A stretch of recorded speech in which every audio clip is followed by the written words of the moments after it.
الحمدللہ رب العالمین والصلاة والسلام علی رسولہ النبی الکریم وعلی آلہ واصحابہ اجمعین اما بعد فاعوذ باللہ من الشیطان الرجیم بسم اللہ الرحمن الرحیم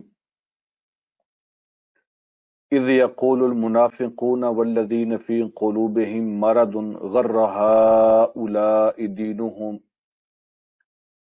ومن يتوکل علی اللہ فإن اللہ عزیز حکیم وَلَوْ تَرَىٰ إِذْ يَتَوَفَّى الَّذِينَ كَفَرُوا الْمَلَائِكَةُ يَضْرِبُونَ وُجُوهَهُمْ وَأَدْبَارَهُمْ وَذُوقُوا عَذَابَ الْحَرِيقِ صدق اللہ مولانا العظیم اللہم صلی علی سیدنا مولانا محمد مبارک وسلم علیہ صلاۃ سلاما کثیرا کثیرا۔ قابل احترام، قابل عزت میرے بھائیوں، قابل احترام اسلامی مائیں اور بہنیں، السلام علیکم ورحمۃ اللہ وبرکاتہ۔ ہم اپنے آج کے سبق کو شروع کرتے ہیں، اور آج ہمارا سبق سورہ انفال آیت نمبر 49 ہے۔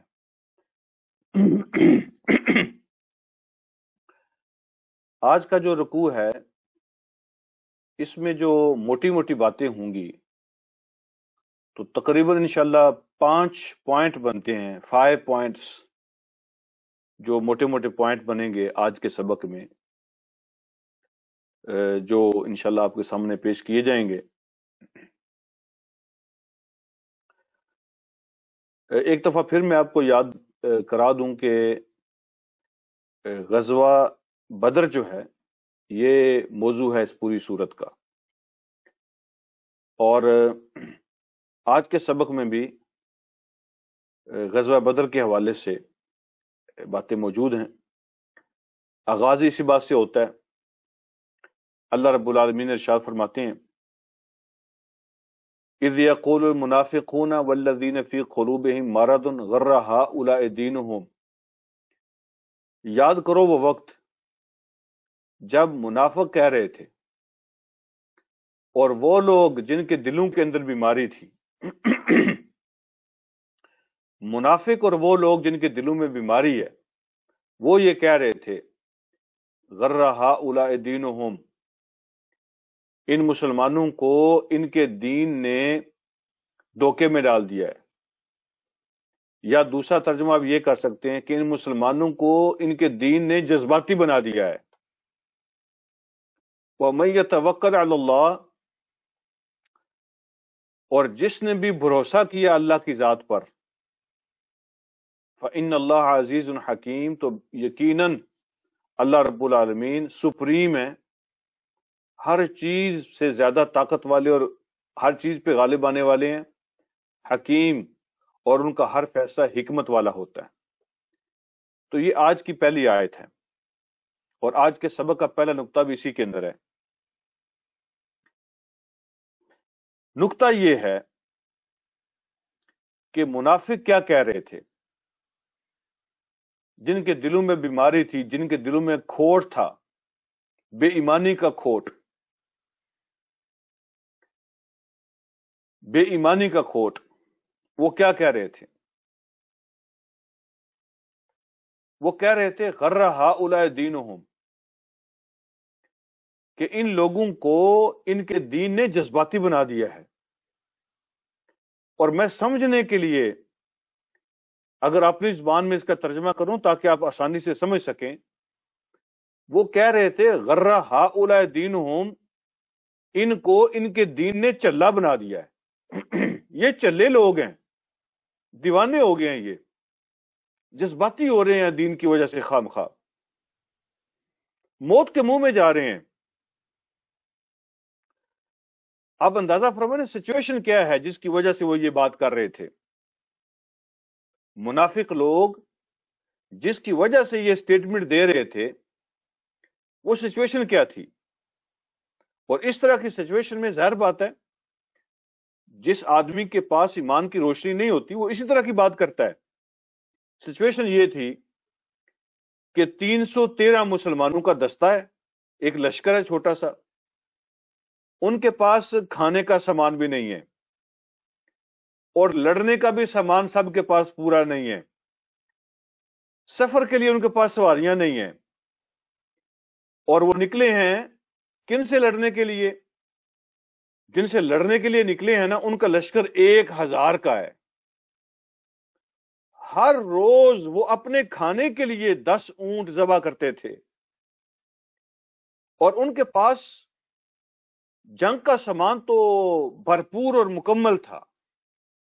صرف جنگ کا بھرپور سامان نہیں تھا، بلکہ اس کے ساتھ ساتھ وہ عیاشی کا سامان بھی ساتھ لے کر آئے تھے، اور وہ سمجھ رہے تھے کہ جاتے ہی وہ یہ میچ تو جیت لیں گے، یہ جنگ تو ان کی ہوئی،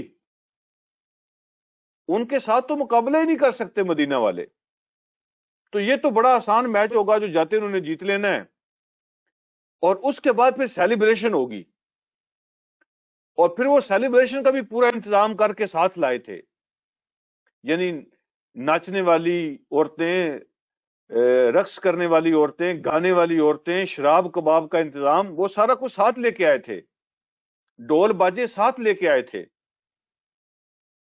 اچھا، جب اس طرح کا ماحول ہو تو ظاہر بات ہے جو آدمی 1000 کے مقابلے میں 313 ہوں، اور نہ لڑائی کا سامان ہو، نہ کھانے پینے کا سامان ہو، نہ سواریاں ہوں، سواری کے جانور ہوں، اور بندہ 1000 کے لشکر سے لڑنے نکل پڑے، تو جس کے پاس ایمان کی روشنی نہیں ہوتی وہ تو یہی کہتا نا یہ چلے ہیں، ٹھیک ہے؟ تو منافقوں نے بھی یہی کہا، غر ہؤلاء دینہم، یہ دھوکہ کھا رہے ہیں، ان کے دین نے ان کو جذباتی بنا دیا ہے۔ یہ کون تھے جو کہہ رہے تھے؟ اللہ فرماتے ہیں المنافقون والذین فی قلوبہم مرض، منافق تھے اور دل کی بیماری، جن کو دل کا روگ تھا، وہ تھے۔ اچھا، مدینہ سے یہ بھی نکلے تھے ساتھ ہی لشکر کے، شکلیں ان کی بھی مسلمانوں والی تھی، نمازیں یہ بھی ساتھ پڑھتے تھے، لیکن ان کے دل میں ایمان داخل نہیں ہوا تھا۔ نام مسلمانوں والے تھے، شکلیں مسلمانوں والی تھی، ظاہری طور پہ باتیں بھی ساتھ کر رہے تھے، لیکن اندر ایمان داخل نہیں ہوا تھا۔ وہ تبصرے کر رہے تھے، جہاں بھی ان کو اکٹھا ہونے کا موقع ملتا تھا آپس میں بیٹھتے تھے، اپنی مجلسوں میں وہ تبصرے کر رہے تھے۔ اور آج کی زبان میں سمجھنے کے لیے آپ سے بات یہ کر رہا ہوں، دیکھیں نا، قرآن کا تو پڑھنے کا، سبق پڑھنے کا مزہ یہ ہے نا کہ ہم اس کو آج کی ٹرمنالوجی میں سمجھیں، آج کی زبان میں سمجھیں، تو پھر یہ پتہ چلتا نا کہ زندہ کتاب ہے۔ تو آج کی ٹرمنالوجی میں جب ہم اس کو سمجھیں گے تو میں آپ سے یہ عرض کرنا چاہوں گا کہ یہ لوگ اپنی بیٹھکوں میں، اپنی مجلسوں میں جب بھی اکٹھے ہوتے تھے، یا پھر اپنے ٹاک شوز کے اندر یہ تبصرے کر رہے تھے، غر ہؤلاء دینہم، یہ بڑے جذباتی لوگ ہیں، اور دین کے ساتھ ان کی وابستگی ہے نا، جو تعلق ہے، ان کے دین نے ان کو جذباتی بنا دیا ہے، یہ چلے بن رہے ہیں، یہ کچھ دیوانے لوگوں کا ٹولہ ہے، دین کے نام پہ دھوکہ کھا رہے ہیں، موت کے منہ میں جا رہے ہیں۔ بھائی ایسے کیسے دنیا سے ٹکر لے سکتے ہو تم؟ اور وہ ساتھ کہہ رہے تھے آج کی ٹرمنالوجی میں کہ یہ ان ریئلسٹک لوگ ہیں، ان ریئلسٹک، جذباتی، ایموشنل۔ اللہ رب العالمین جو ہے نا، اس کا پھر اللہ جواب دیں گے آگے۔ اگلے جو الفاظ ہیں وہ اللہ کی طرف سے ہیں اور ان کے جواب کے طور پر ہیں۔ اللہ رب العالمین فرماتے ہیں وَمَن يَتَوَكَّلْ عَلَى اللَّهِ، یہ اللہ کا جواب ہے، جس نے اللہ کی ذات پہ بھروسہ کر لیا، جو اللہ کی ذات پہ توکل رکھتا ہے، اللہ کی ذات پہ بھروسہ کرتا ہے، فَإِنَّ اللَّهَ عَزِيزٌ حَكِيمٌ، تو اس کو کوئی شک نہیں رکھنا چاہیے کہ اللہ سے بڑی طاقت کسی کی نہیں ہے، وہ سپریم ہے اور وہ ان کے ساتھ ہے، اور اللہ کا ہر فیصلہ حکمت کے مطابق ہے۔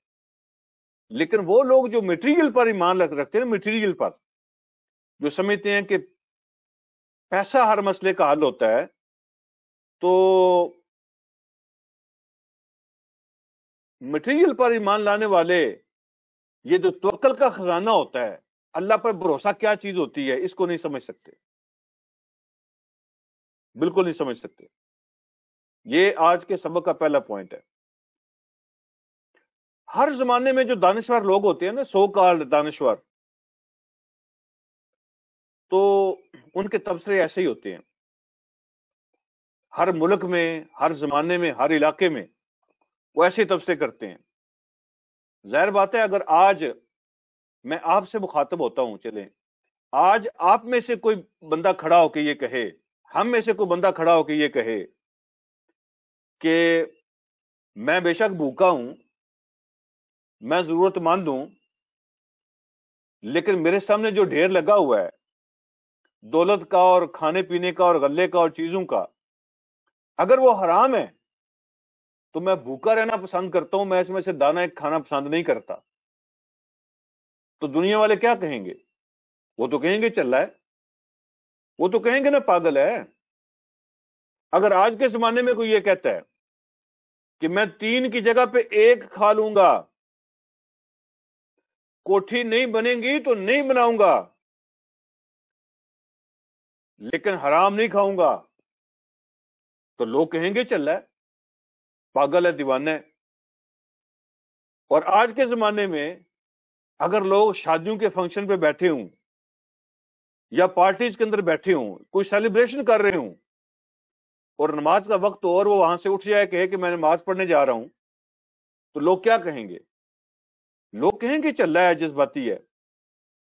لوگ تو ہر چیز کو دنیا کے ترازو میں رکھ کے چیک کرتے ہیں نا، وہ تو چیک کرتے ہیں کہ لاس اینڈ بینیفٹ، اس کے حساب سے چیزوں کو چیک کرتے ہیں کہ فائدہ نقصان کس چیز کے اندر ہے۔ یورپ کے اندر رہتے ہوئے بھی جو لوگ حلال حرام کی باتیں کریں اور بڑے سیریسلی لیں اس بات کو، اور یورپ کے اندر رہتے ہوئے بھی جو لوگ نمازوں کی اور دین کی باتیں کریں، اور یورپ کے اندر رہتے ہوئے بھی جو اللہ کی کتاب کی بات کریں، اللہ کے دین کی بات کریں اور حلال حرام کے مسئلے چھیڑیں، تو دنیا تو ان کو چلا کہے گی نا، لوگ تو ان کو کہیں گے کہ یہ جذباتی ہیں۔ اور یہ جذباتی لوگ یہ کہتے ہیں کہ عزت اللہ کے ہاتھ میں ہے، روزی اللہ کے ہاتھ میں ہے، سکون اللہ کے ہاتھ میں ہے، یہ سب اس ساری چیزوں کے خزانے اللہ کے پاس ہیں۔ لیکن یہ جو سو کال دانشور ہیں یہ کہتے ہیں جیب میں پیسے ہوں نا تو پھر سارے کام ہو جاتے ہیں، اگر پیسے نہ ہوں تو کچھ نہیں ہوتا۔ تو یہ بینیفٹ اور لاس کے حساب سے چیزوں کو چیک کرتے ہیں۔ اللہ رب العالمین نے ان کا جواب دیا۔ جو یہ کہہ رہے تھے نا کہ یہ دین کی وجہ سے جذباتی ہو رہے ہیں، تو اللہ فرماتے ہیں وَمَن يَتَوَكَّلْ عَلَى اللَّهِ۔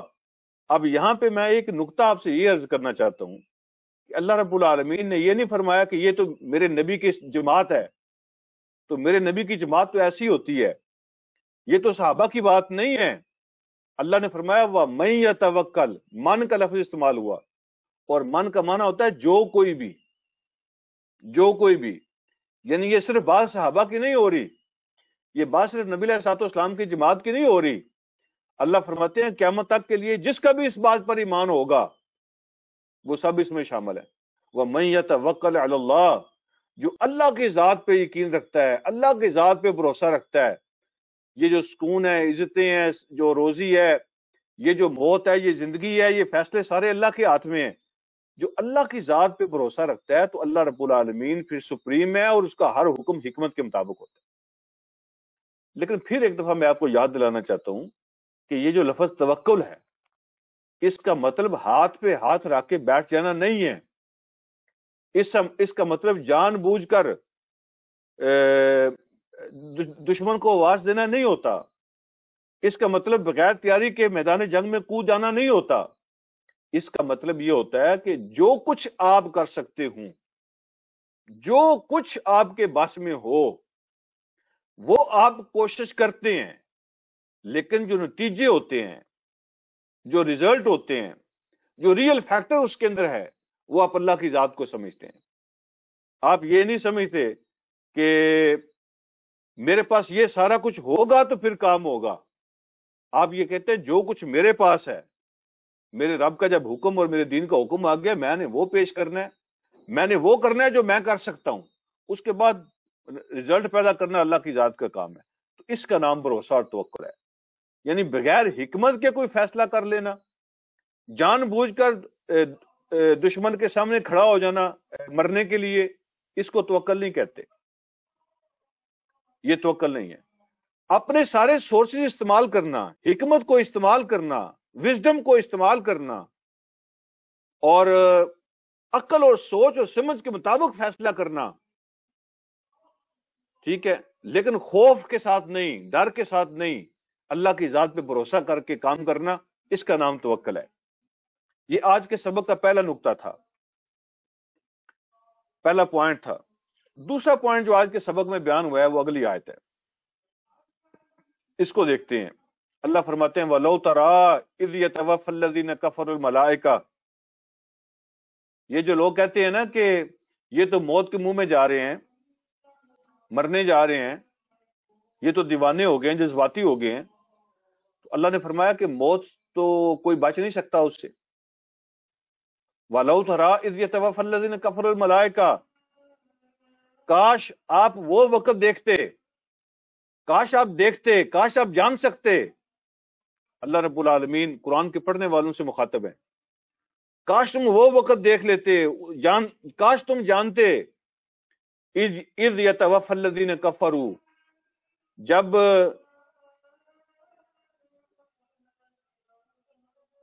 فوت کر رہے تھے. یتوفا کا مطلب ہوتا ہے پورا پورا واپس لینا، ٹھیک ہے، جب جان نکال رہے تھے، ٹھیک ہے، فرشتے ان لوگوں کی جنہوں نے کفر کیا. یا اس کا ایک ترجمہ یہ ہوتا ہے کہ جب پورا پورا بدلہ دے رہے تھے.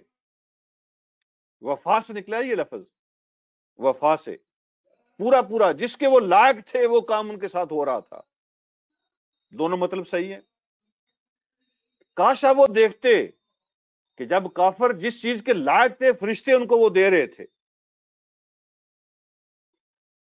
کاش وہ وقت دیکھتے جب کافروں کو فرشتے فوت کر رہے تھے، ان کی جانیں قبض کر رہے تھے. یضربون وجوہہم وادبارہم، اور ان کے چہروں پہ مار رہے تھے اور ان کی پشت پہ مار رہے تھے. اور ان سے کیا کہہ رہے تھے جب ان کی جانیں نکال رہے تھے، یا جب ان کو میدان کے اندر فرشتے ان کو ضربے لگا رہے تھے. جیسے بندہ فوت ہوتا ہے نا تو اس کی جو ریسیپشن ہوتی ہے نا، اچھی یا بری، وہ شروع ہو جاتی ہے. تو فرشتے ان کو کیا کہتے ہیں جب ان کی جانیں فرشتے نکال رہے تھے تو کیا کہہ رہے تھے؟ فرشتے ان سے کہہ رہے تھے وَذُوقُوا عَذَابَ الْحَرِيقِ، اب چکھو جلنے کا عذاب، جلنے کا عذاب چکھو.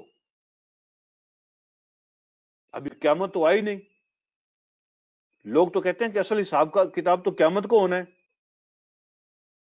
ابھی تو حساب کتاب ہوا نہیں. تو فرشتے ان کو جلنے کا عذاب چکھو کہ یہ کہاں کی بات کر رہے ہیں؟ تو علماء فرماتے ہیں کہ یہ آیت جو ہے اس میں اشارہ موجود ہے عذاب قبر کا.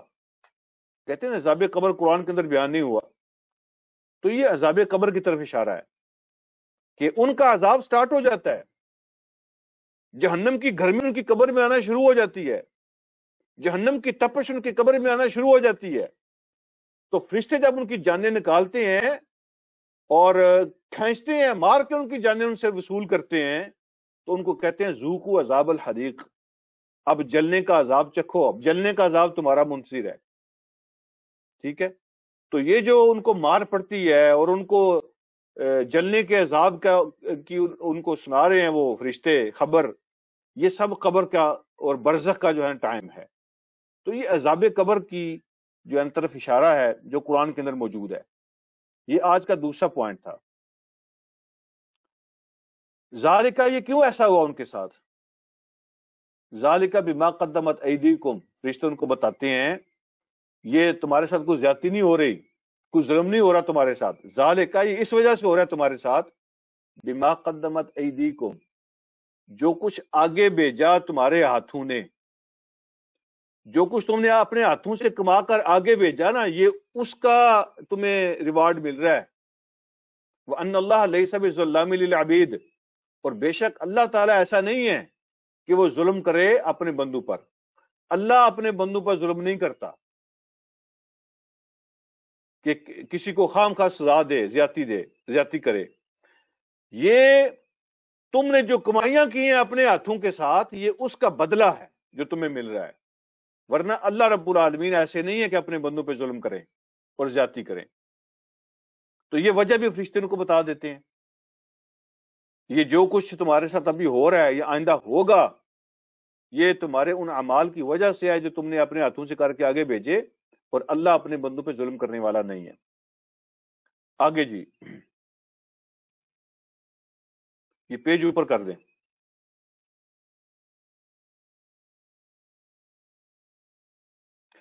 پھر وہ مثال دیتے ہیں فرشتے ان کو، یہ تمہارا انجام اور تمہارا حال کس کی طرح ہوگا؟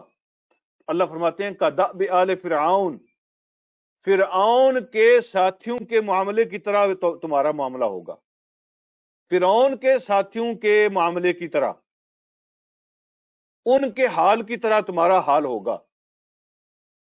والذین من قبلہم، اور جو ان سے بھی پہلے گزرے لوگ، قومیں، ان کے حال کی طرح تمہارا حال ہوگا۔ وہ کیا کرتے تھے؟ کفروا بآیات اللہ، انہوں نے بھی اللہ رب العالمین کی آیات، اللہ کے حکم ماننے سے انکار کیا تھا۔ فأخذہم اللہ بذنوبہم، تو پکڑ لیا تھا اللہ نے ان کو ان کے گناہوں کی وجہ سے۔ اللہ جب پکڑتے ہیں تو اس وجہ سے نہیں پکڑتے کہ اللہ کو دشمنی ہے یا اللہ کو کوئی ضد ہے، اللہ کو کوئی نفرت ہے ان سے۔ اللہ جب پکڑتے ہیں تو انسان کے اپنے کرتوت کی وجہ سے پکڑتے ہیں۔ فأخذہم اللہ بذنوبہم، تو پکڑ لیا اللہ نے ان کو ان کے گناہوں کی وجہ سے۔ ان اللہ قوی شدید العقاب، بے شک اللہ رب العالمین بہت طاقت والے ہیں، قوی ہیں، قوت والے ہیں، شدید العقاب، اور اللہ رب العالمین بہت سخت سزا دینے والے ہیں۔ اللہ جب سزا دیتے ہیں تو ان کی سزا بہت سخت ہوتی ہے۔ اللہ سے بڑی کسی کی طاقت اور پاور بھی نہیں ہے، اور اللہ جب سزا دیتے ہیں تو اللہ کی سزا بڑی سخت ہوتی ہے۔ ٹھیک ہے جی، اب آج کے سبق کا تیسرا پوائنٹ ہے اگلی آیت میں۔ وہ تیسرا پوائنٹ یہ ہے، اب اللہ رب العالمین نے ایک پرنسپل بیان فرمایا ہے جو پوری کائنات کے لیے اللہ کی طرف سے لاگو ہے، پوری کائنات کے لیے۔ تو یہ بھی بڑی سمجھنے والی بات ہے، تو اس پہ ذرا توجہ فرمائیں۔ اللہ فرماتے ہیں ذالک بأن اللہ لم یکن مغیرا نعمتا انعمها علی قوم حتی یغیروا ما بانفسہم۔ پرنسپل یہ ہے، بأن اللہ لم یکن مغیرا نعمتا انعمها علی قوم، کہ اللہ ایسا نہیں ہے، بے شک اللہ رب العالمین ایسا نہیں کرتے، مغیرن نعمتن، کہ کسی نعمت کو چھین لیں یا بدل دیں۔ مغیرن یہ لفظ تغییر سے نکلا ہے، اس کا مطلب ہوتا ہے تبدیل کر دینا۔ اللہ ایسے نہیں ہیں کہ کسی قوم کو جو اللہ نے نعمت دی ہو اس کو اللہ تبدیل کر دیں یا چھین لیں، اللہ ایسے نہیں ہے۔ کب تک؟ اور اللہ جب نعمت چھینتے ہیں یا تبدیل کرتے ہیں اس نعمت کو تو کب کرتے ہیں؟ بے شک اللہ ایسے نہیں ہیں کہ کسی قوم کو کوئی نعمت اللہ نے دی ہو تو اللہ اس کو تبدیل کر دیں یا واپس چھین لیں، حتی یغیروا ما بانفسہم، یہاں تک کہ جب تک وہ قوم اپنا آپ نہیں بدل دیتی، یہاں تک کہ وہ نہیں تبدیل کر دیتے وہ لوگ ما بانفسہم، جو کچھ ان کے دلوں کے اندر ہے، جو کچھ ان کے دلوں کے اندر ہے نا وہ نہیں بدل جاتا۔ اللہ رب العالمین اپنی نعمتیں نہیں بدلتے، واپس نہیں چھینتے، لیکن جب ان کا لوگوں کا اندر بدل جاتا ہے، ان کی نیتیں بدل جاتی ہیں، ان کی سوچیں بدل جاتی ہیں، ان کے دل بدل جاتے ہیں، ان کے نفس بدل جاتے ہیں، تو پھر اللہ رب العالمین بھی اپنی نعمتیں تبدیل کر دیتے ہیں۔ یہ آج کے سبق کا تیسرا نقطہ ہے۔ اس میں جو ایک دو چیزیں ہیں نا وہ آپ سمجھیے ذرا کہ اللہ رب العالمین کا قانون کیا ہے اس حوالے سے۔ دیکھیں، نعمت کے بارے میں دو لفظ یاد رکھیں، ایک ہے نعمت دینا، اور ایک ہے نعمت کو باقی رکھنا. یہ ان دونوں کے لیے اللہ رب العالمین کا الگ الگ قانون ہے. نعمت دینے کا قانون اور ہے اور نعمت کو باقی رکھنے کا قانون اور ہے. دونوں کے لیے الگ الگ قانون ہے. اچھا، یہ جو نعمت دینا ہے یہ اللہ سب کو دیتے ہیں. اس کے لیے کافر یا مسلمان ہونے کی کوئی شرط نہیں ہے. اپنا ہو، پرایا ہو، کافر ہو، مسلمان ہو، باغی ہو، دشمن ہو، اللہ سب کو دیتے ہیں. دیکھیں نا، یہ جو انسان کا وجود ہوتا ہے، میں اس کی مثال عرض کرتا ہوں. جو انسان کا اپنا وجود ہے، آپ اس پہ کبھی غور کریں نا، دنیا کی سب سے بڑی نعمت یہ ہے. اللہ رب العالمین کی کتنی بڑی نعمت ہے. اور اگر یہ نعمت اللہ صرف اپنے لوگوں کو دیتا، ایمان والوں کو صرف دیتا، تو دنیا میں کافر ہوتے ہی نہ.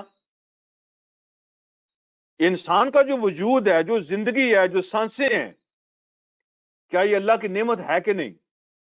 ظاہر بات ہے نعمت ہے.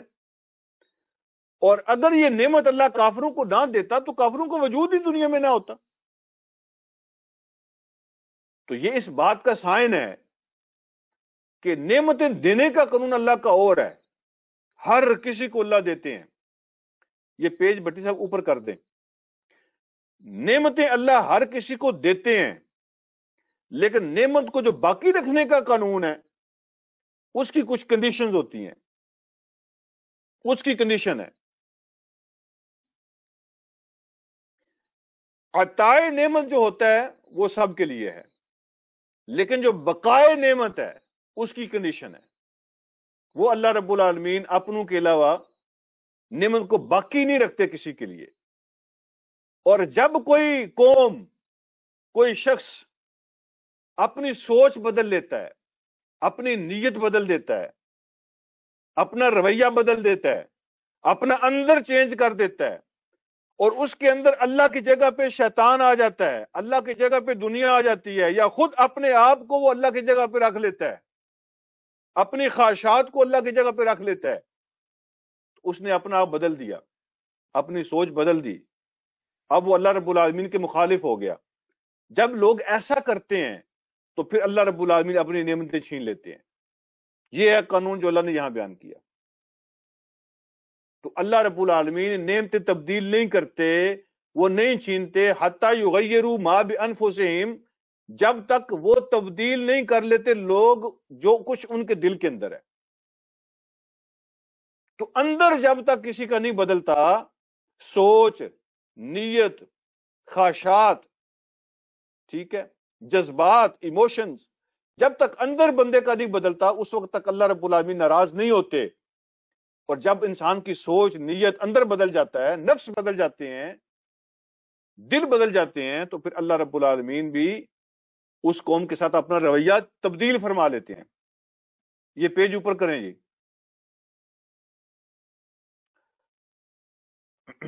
آج ہمارے آپریٹر جو سست لگ رہے ہیں مجھے.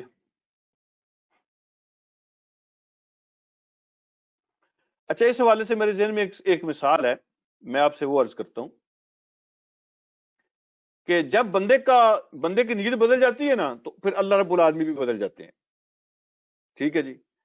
ایک مرتبہ، یعنی وہ تو میں نے بات آپ کو سنائی کئی دفعہ، جو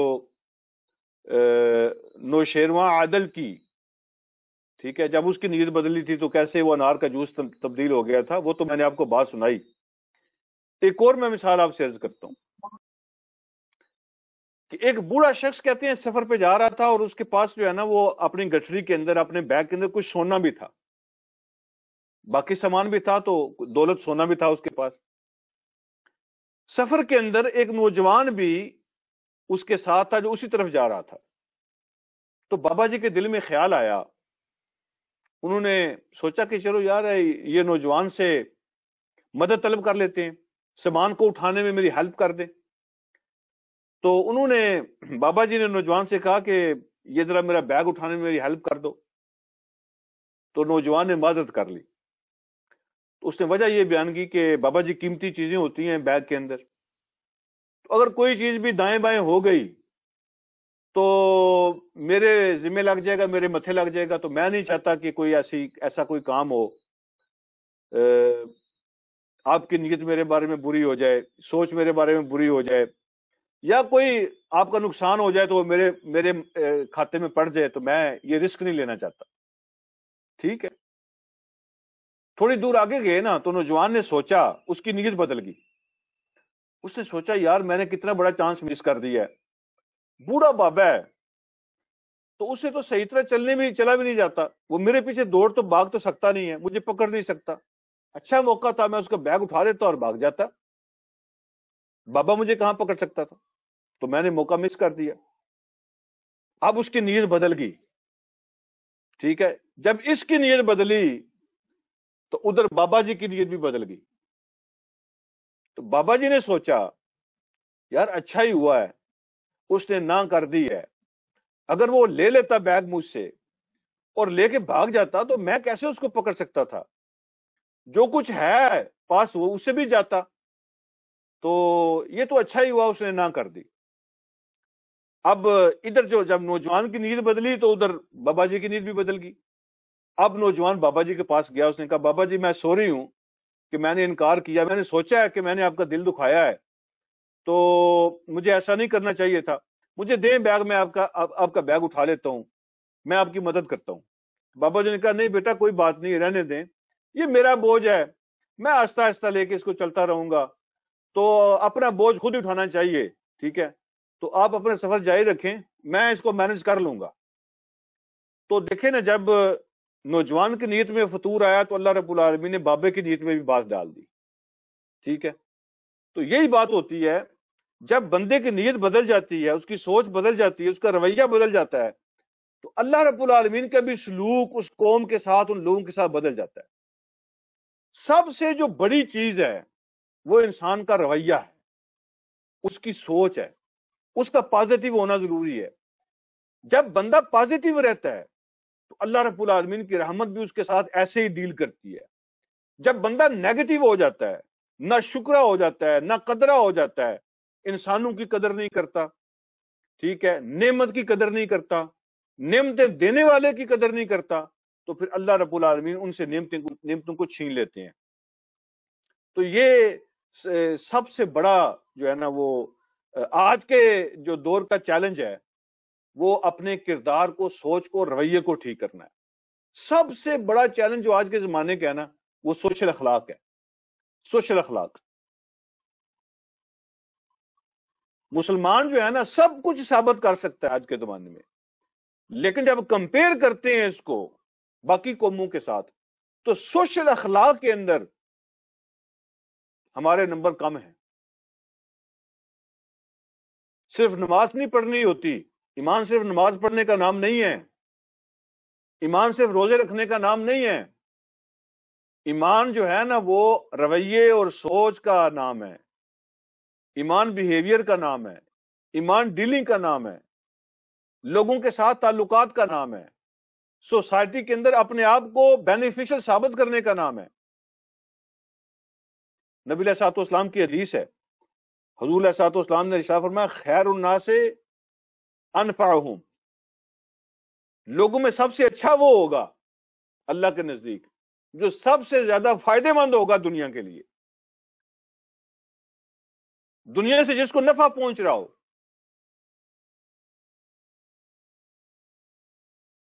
وہ سب سے بہتر ہوگا لوگوں میں سے.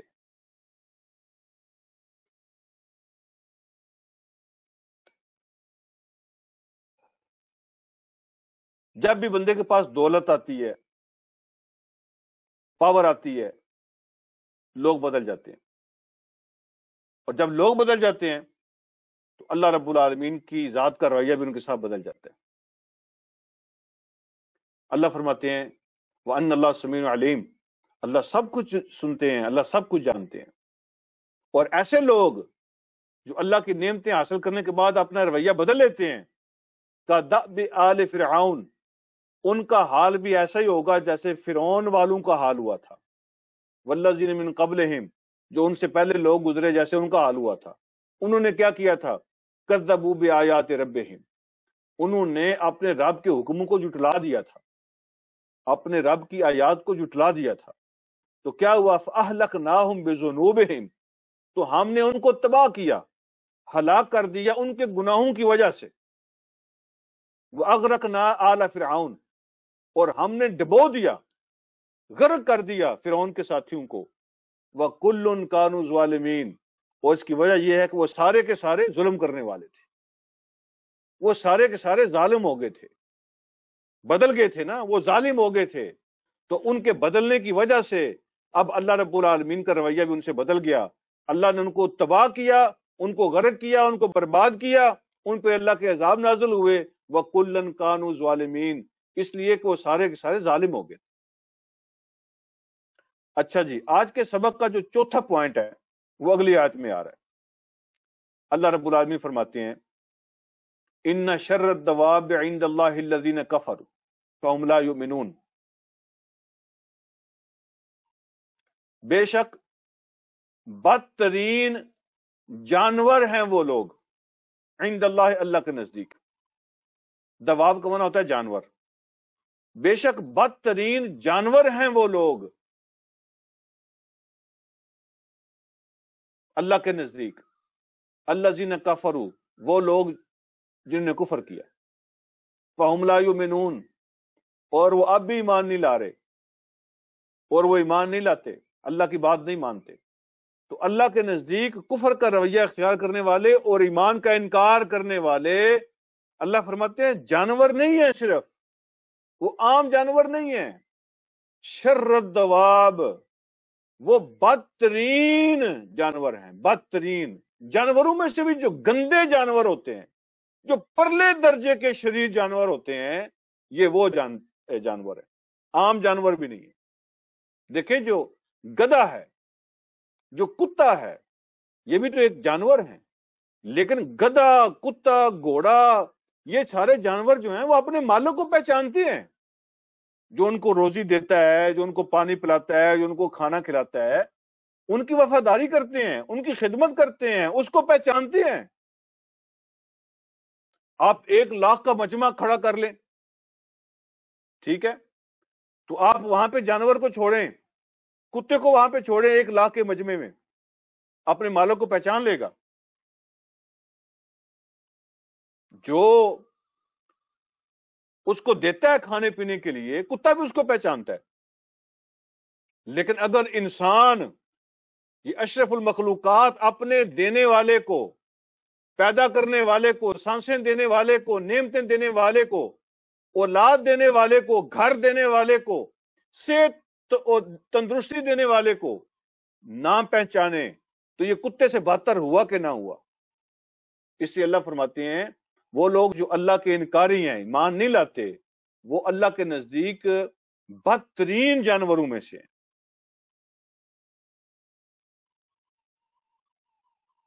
ان کے نزدیک زندگی کیا ہوتی ہے؟ وہ کہتے ہیں کھانے کا نام زندگی ہے، پینے کا نام زندگی ہے، سونے جاگنے کا نام زندگی ہے، بچے پیدا کرنے کا نام زندگی ہے، اس کے علاوہ زندگی کا کوئی مقصد نہیں ہے۔ تو یہ تو کام جانور بھی کرتے ہیں، جانور بھی کھاتے پیتے سوتے جاگتے ہیں، ان کے بچے بھی ہوتے ہیں، بچوں کے رات گزارنے کی کوئی نہ کوئی بندوبست تو وہ بھی کرتے ہیں نا، ٹھہرنے کا بندوبست تو وہ کرتے ہی ہیں، جیسا بھی کرتے ہیں۔ تو اگر یہی کام انسان کر رہا ہو، کھانے پینے سونے جاگنے بچوں کا بندوبست، بس، تو اس میں اور جانور میں کیا فرق ہوگا؟ تو جانور تو اپنے مالک کو پہچانتا ہے، یہ مالک کو بھی نہ پہچانے، تو جانوروں سے بدتر ہوا کہ نہ ہوا؟ یہ آج کے سبق کا چوتھا پوائنٹ تھا۔ اور آج کے سبق کا جو 5واں پوائنٹ ہے وہ اللہ رب العالمین نے حضور علیہ الصلوۃ والسلام کی جو سیاست تھی، اس کی جو بنیادیں ہیں، مین جو بڑی بنیادیں ہیں، دو ان کو بیان کیا ہے، دو بڑی بنیادیں بیان کی ہیں۔ بس یہ آخری پوائنٹ ہے آج کے سبق کا۔ میں وہ پہلے آپ سے عرض کر دیتا ہوں، پہلے ہم سمجھ لیتے ہیں اس بات کو، پھر اس کا ترجمہ کرتے ہیں۔ حضور علیہ الصلوۃ والسلام کی جو سیاست تھی، تو آپ کی سیاست کی دو بڑی بنیادیں تھیں۔ ایک بنیاد یہ تھی کہ نسل اور وطن اور اس طرح کی جو باقی جتنی بھی اشبیتیں ہیں حضور علیہ الصلوۃ والسلام نے ان کو ختم کیا اور اسلامی قومیت پیدا کی. جو نسلی تعلق ہوتے ہیں ان کی بیس پہ سارے کام کرتے ہیں لوگ، اس کو بھی ختم کیا کہ جو فلاں قبیلہ ہے نا اس کا جو ہے نا وہ حق بنتا ہے اور وہ بڑا ہے اور باقی سب چھوٹے ہیں، اور یہ نسلی تعصب ہوتا ہے. ایک ہے وطنی تعصب کہ جو عرب ہیں، جو عجم ہیں، وہ جو ہندی بولتے ہیں، جو اردو بولتے ہیں، جو انگلش بولتے ہیں، یہ جو ہے نا یہ وطنی تعصب ہوتا ہے. ان کو ختم کیا حضور علیہ الصلوۃ والسلام نے اور اسلامی قومیت پیدا کی. یہ اسلام جن کا مذہب ہوگا وہ ایک قوم ہے، یہ آپ کی سیاست کی بنیاد تھی. اس لیے حضور علیہ الصلوۃ والسلام نے انصار کو اور مہاجرین کو بائی بائی بنایا تھا اور وہ بنے تھے اور بن کے دکھایا تھا. یہ ایک بڑا یونیک ایکسپیرینس تھا تاریخ کے اندر، بڑا یونیک ایکسپیرینس. عرب والے بھی حیران تھے. جو مکہ سے ہجرت کر کے آئے تھے ان کے قبیلے اور تھے، ان کا علاقہ اور تھا، اور جب مدینہ میں آئے تھے تو ان کے قبیلے اور علاقہ اور تھا، لیکن ان کو نبی علیہ الصلوۃ والسلام نے آپس میں جوڑا اور وہ جڑ گئے، اور وہ ایسے جڑے جیسے سکے رشتہ دار ہوتے ہیں. یہ تھا حضور علیہ الصلوۃ والسلام کی سیاست کا ایک بنیاد سیاست کی. اور دوسری بنیاد یہ تھی کہ حضور علیہ الصلوۃ والسلام نے جو معاشرہ ہے، جو سوسائٹی ہے، اس کے کامن کاز کے لیے، اس کے کامن انٹرسٹ کے لیے اور اس کے کامن بینیفٹ کے لیے آپ نے نہ قوم دیکھی ہے، نہ مذہب دیکھا ہے، نہ زبان دیکھی ہے، نہ رنگ دیکھا ہے، سب کو اکٹھا کیا ہے. جو کامن کاز ہوتے ہیں نا سوسائٹی کے، اس کے لیے حضور علیہ الصلوۃ والسلام نے سب کو اکٹھا کیا ہے مدینہ کے اندر. تو یہ مدینہ کی جو سیاست تھی حضور علیہ الصلوۃ والسلام کی، اس کی یہ دوسری بنیاد تھی. اور اس کی سب سے بڑی مثال یہ ہے کہ حضور علیہ الصلوۃ والسلام نے مدینہ کے یہودیوں سے بھی معاہدے کیے، ایگریمنٹ کیا، جس کا نام ہے نا میثاق مدینہ، ٹریٹی آف مدینہ. اس کے اندر یہی ساری باتیں تھیں کہ مدینہ آپ کا بھی ہے اور ہمارا بھی ہے، تو یہ ہمارا کامن انٹرسٹ ہے. اس کا نقصان آپ کا نقصان بھی ہے، ہمارا نقصان بھی ہے. اس کا فائدہ آپ کا فائدہ بھی ہے، ہمارا فائدہ بھی ہے. یہ آپ کا علاقہ بھی ہے، ہمارا علاقہ بھی ہے. تو اس اپنے کاز انٹرسٹ کو مل کے ڈیفینڈ کریں گے. کوئی اس کو خراب کرے گا تو ہم اس کو مل کے روکیں گے، اس پہ جو حملہ کرے گا ہم مل کے مقابلہ کریں گے. اس کی جو اچھی چیزیں ہوں گی مل کے کریں گے، یہاں تک کہ جنگ کے جو اخراجات ہوں گے وہ بھی مل کے برداشت کیے جائیں گے. تو حضور علیہ الصلوۃ والسلام نے ان کے ساتھ یہ معاہدہ کیا. یہ بھی ایک بڑی یونیک جو ہے نا بنیاد تھی سیاست کی کہ مسلمان دوسروں کے ساتھ مل کے رہ سکتا ہے، کامن کاز کے لیے، کامن انٹرسٹ کے لیے. دوسروں کا احترام کرتا ہے مسلمان اور ان کو ساتھ ملاتا ہے، ان کے ساتھ مل کے جینا زندگی گزار سکتا ہے. لیکن پھر ہوا کیا تھا؟ ہوا یہ تھا کہ جب غزوہ بدر میں مسلمانوں کو مل گئی کامیابی اللہ کے فضل سے، مسلمانوں کو فتح ملی، تو یہودیوں کی جو امیدیں تھی نا ان کے، وہ ساری کی ساری ختم ہو گئی. ان کا خیال یہ تھا کہ مکہ والے آ رہے ہیں، ان کو ختم کر دیں گے تو پھر یہاں مدینہ سارے کا سارا ہمارا ہوگا. منافقین بھی یہی سوچ رہے تھے اور مدینہ کے یہودی بھی یہی سوچ رہے تھے کہ مدینہ پھر ہمارا ہوگا، اس پہ ہمارا قبضہ ہوگا. ٹھیک ہے، لیکن جب مسلمانوں کو فتح ہوگی تو ان کی امیدوں پہ پانی پھر گیا. پھر کیا ہوا؟ جو مدینہ کے یہودی ہیں ان کا سردار جو تھا نا کعب بن اشرف، وہ مکہ گیا اور مکہ کے قبیلوں میں گھوما، ہر جگہ پہ گیا. اس نے بڑی جذباتی تقریریں کی، مرثیے کہے. جو لوگ جنگ میں مارے گئے تھے ان کے خاندان والوں کو بڑکایا، ان کو ابارا، ان کو جوش دلایا، بدلہ لینے کی ترغیب دی، لوگوں کو اٹھایا، کہا کہ ہم بھی تمہارے ساتھ ہیں. یہ بہت بڑا جرم تھا اس کا، اور معاہدے کی خلاف ورزی تھی جو نبی علیہ الصلوۃ والسلام کے ساتھ معاہدہ کیا تھا. پچھلے دنوں میں لوگ پوچھ رہے تھے نا کہ کعب بن اشرف کو کیوں قتل کیا گیا تھا. ٹھیک ہے، تو اس کی وجہ یہ تھی، یہ بہت بڑا جرم تھا اس کا.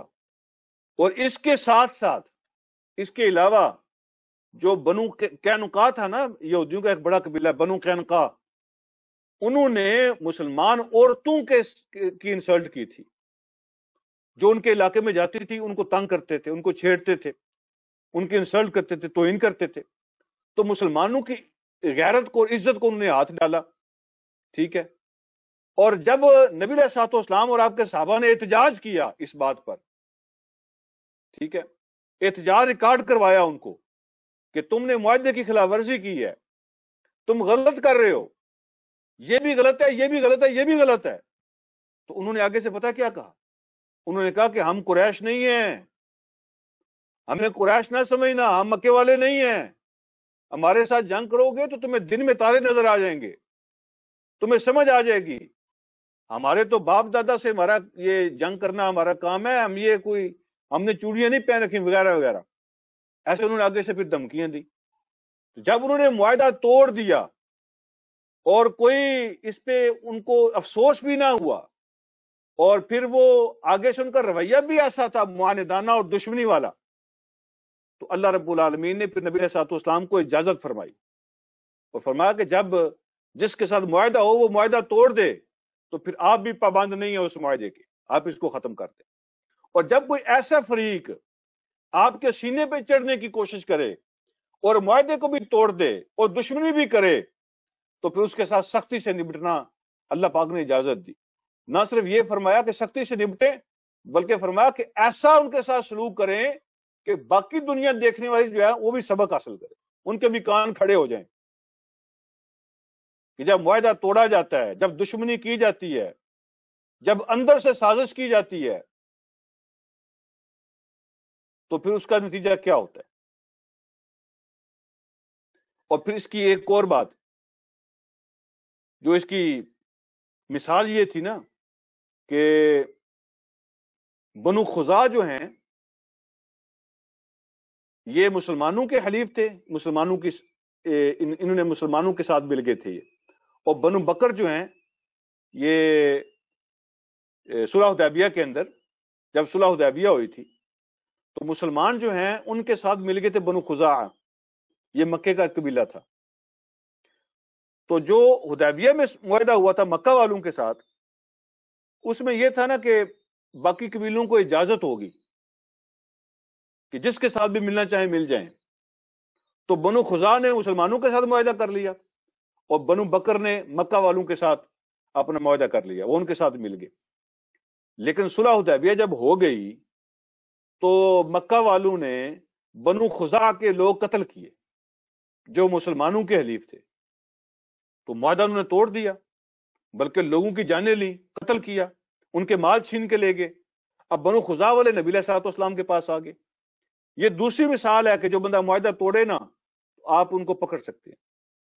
جب وہ بنو خزاع والے نبی علیہ السلام کے پاس آ گئے تو حضور علیہ الصلوۃ والسلام نے پھر اعلان فرما دیا کہ مکہ والوں نے معاہدہ توڑ دیا.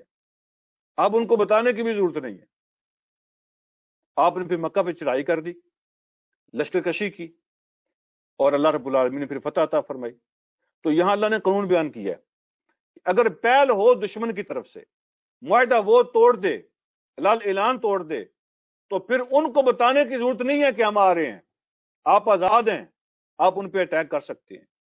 لیکن اگر وہ پہلے خود اٹیک نہ کرے،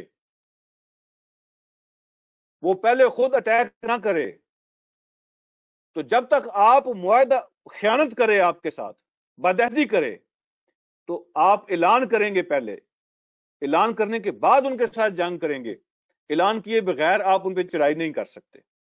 تو بڑے سخت قوانین ہیں اسلام کے اندر. اب یہ پانچواں جو پوائنٹ تھا سیاست کے حوالے سے، اب اس کو پڑھ لیں. اللہ رب العالمین فرماتے ہیں الذین عاہدت منہم، وہ لوگ جن کے ساتھ آپ نے معاہدہ کیا، ان میں سے صلح کا معاہدہ آپ نے کیا ان کے ساتھ. الذین عاہدت منہم، آپ نے معاہدہ کیا صلح کا ان میں سے جن کے ساتھ. ثم ینقضون عہدہم، پھر توڑ دیا انہوں نے اپنے عہد کو، فی کل مرۃ، ہر دفعہ ہی وہ اپنا معاہدہ توڑ دیتے تھے. جن لوگوں کے ساتھ بھی ان میں سے آپ نے صلح کا معاہدہ کیا، یہ اشارہ ہے مدینہ کے یہودیوں کی طرف. ثم ینقضون عہدہم فی کل مرۃ، ہر دفعہ وہ اپنا معاہدہ توڑ دیا کرتے تھے. وہم یتقون وہم لا یتقون، اور وہ اس بات سے ڈرتے نہیں تھے کہ ہم معاہدے کی خلاف ورزی کر رہے ہیں. اللہ کا بھی ڈر نہیں تھا اور معاہدہ توڑنے کا بھی ڈر نہیں تھا. تو اللہ رب العالمین نے اس صورت میں پھر ارشاد فرمایا فَإِمَّا تَثْقَفَنَّهُمْ فِي الْحَرْبِ، اب جب جنگ میں آپ کے سامنے آ جائیں اور آپ ان پہ قابو پا لیں، جب آپ جنگ میں قابو پا لیں ان کے اوپر، تو پھر کیا کرنا ہے؟ فَشَرِّدْ بِهِمْ مَنْ خَلْفَهُمْ، تو ان کو ایسی سزا دیں کہ ان کو مثال بنا دیں، عبرت بنا دیں ان لوگوں کے لیے جو ان کے پیچھے بیٹھے ہوئے ہیں۔ من خلفہم، پیچھے آنے والے جو لوگ ہیں، جو دوسرے لوگ ہیں، باقی جو قومیں ہیں دیکھنے والی سننے والی، ان کے لیے ان کو مثال بنا دے، عبرت کا نشان بنا دے ان کو۔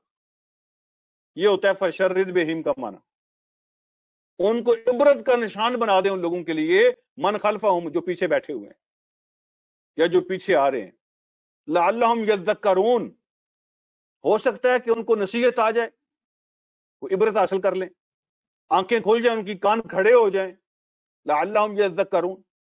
تو یہ ان لوگوں کی بات ہو رہی ہے جو معاہدے توڑ دیتے ہیں اور حملہ کر دیتے ہیں۔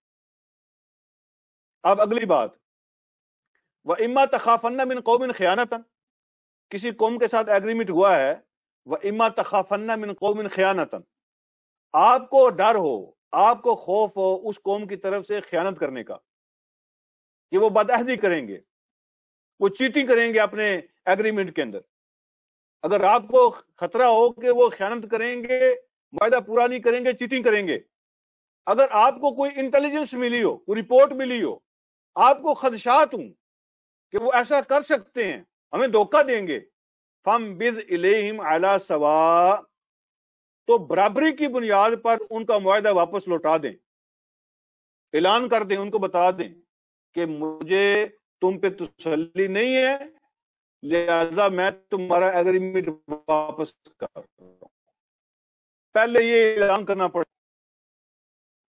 اور بغیر اعلان کیا آپ ان پہ اٹیک نہیں کر سکتے۔ یہ اسلام کا اصول ہے۔